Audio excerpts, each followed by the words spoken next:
On June 25th, 2026, Apple did something it almost never does.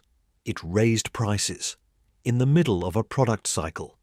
On hardware it had already been selling for months. No new chip, no new feature, no launch event, just higher numbers, quietly swapped onto the website overnight. Mac, iPad, Apple TV, HomePod, Vision Pro, all more expensive by morning for the exact same devices. Wall Street understood immediately. Apple stock fell about 6% that day, its worst single session in more than a year. The company that built its empire on ironclad margins had just admitted it could no longer fully protect them. And the reason traces back to a single component most people never think about, and a country Apple has spent the last decade trying to escape. This is the story of how the world's most valuable company got trapped. To understand the trap, you first have to understand the dependence. For 20 years, China wasn't just where iPhones were sold. It was where they were built. At the peak, roughly 9 out of every 10 iPhones on Earth were assembled inside Chinese factories. And this wasn't only about cheap labor. It was an entire industrial nervous system. Component suppliers minutes from assembly lines, tooling shops, testing labs, and logistics all inside the same few cities. If Apple engineers redesigned a part overnight, updated production could begin within days. No other country on Earth could match that speed. That ecosystem made Apple rich, but by the early 2020s, the same dependence started to look less like an advantage and more like a liability. The warning shots weren't about phones. They were about politics. As Washington and Beijing turned technology into a battleground, Apple found itself standing between the world's two largest economies. Then the pandemic hit, and lockdowns froze the giant Foxconn plant in Zhengzhou, a factory so large it's nicknamed iPhone City. Production stalled. Shipments slipped worldwide. The lesson was brutal and simple. A problem in one Chinese city could ripple across Apple's entire global business.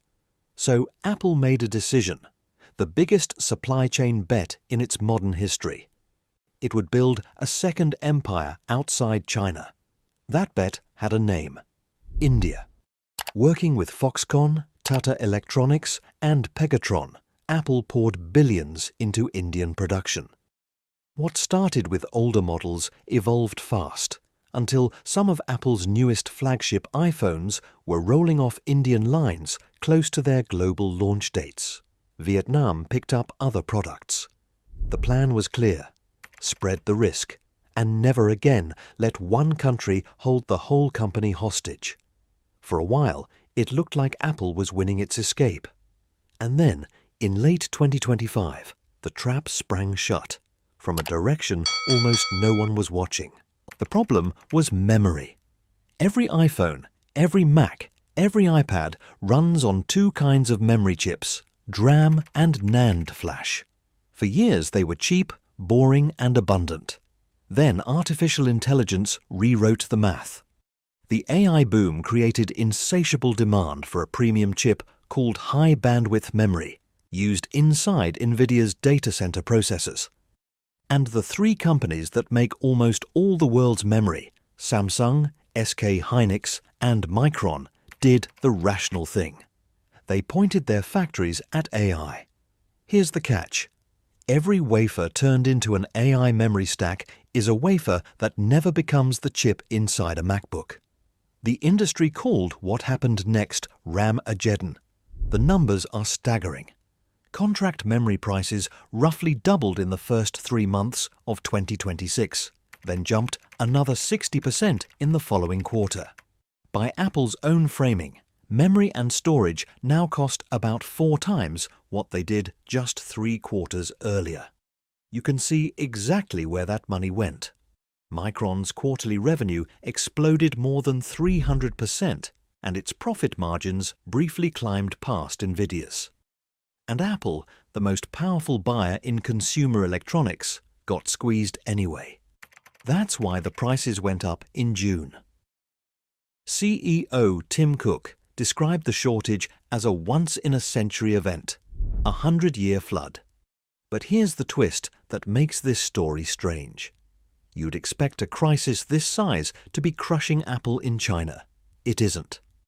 In early 2026, according to IDC and Counterpoint, Apple was actually the fastest-growing smartphone brand in China. Shipments up more than 30% year-over-year, driven by the iPhone 17. Apple sat neck and neck with Huawei at the very top of the market. So Apple is not losing Chinese customers. What Apple is losing is something harder to see: control. Because to keep those margins alive, Apple needed a new source of cheap memory, fast. And the cheapest, most abundant supply on the planet was sitting in exactly the place Apple had spent a decade trying to leave: China. This is the heart of the trap. In mid-2026, reports surfaced that Apple was quietly negotiating to buy memory from two Chinese manufacturers, CXMT, the country's largest DRAM maker, and YMTC. The plan was clever on paper: used Chinese chips only in iPhones sold inside China, freeing up Western supply for everywhere else. But there was a problem, a serious one. CXMT sits on the Pentagon's list of companies flagged for ties to the Chinese military. YMTC is already on the US entity list, effectively blacklisted. And the entire $52 billion CHIPS Act was built to pull advanced chip production away from China, not push America's most iconic company toward it. So Apple did something remarkable. It went to Washington and asked for permission, lobbying the US government to let it buy Chinese memory. Think about what that means. Apple spent 10 years and billions of dollars trying to reduce its dependence on China. And in 2026, a chip shortage forced it to walk into the White House and request approval to depend on China even more. Some officials pushed back hard. The talks remain unresolved, and Apple is now caught in a vice it cannot easily escape, squeezed by a shortage on one side and geopolitics on the other. So step back and ask the real question. Was Apple's decade-long escape from China a failure? Not exactly. The India strategy was sound. Concentrating your entire supply chain in one country is genuinely dangerous. The mistake was subtler. Apple diversified where it could see the risk: final assembly, the factories, the visible part of the map. But it never controlled the deepest layer underneath: the raw components, the memory, the silicon. You can move where a phone is snapped together. It is far harder to move who makes the chips inside it. And so the trap wasn't sprung by Chinese consumers, or by Huawei, or by nationalism. It was sprung by artificial intelligence, a force pulling the world's chip supply toward data centers and away from the devices in our pockets. Apple didn't lose China the way the headlines imagined. It's winning Chinese buyers while losing its independence. It escaped the factory floor, only to get pulled back in through the components no one was watching. There are 3 lessons here. First, diversification only protects you as deep as it goes. Apple moved its factories, but not its foundations.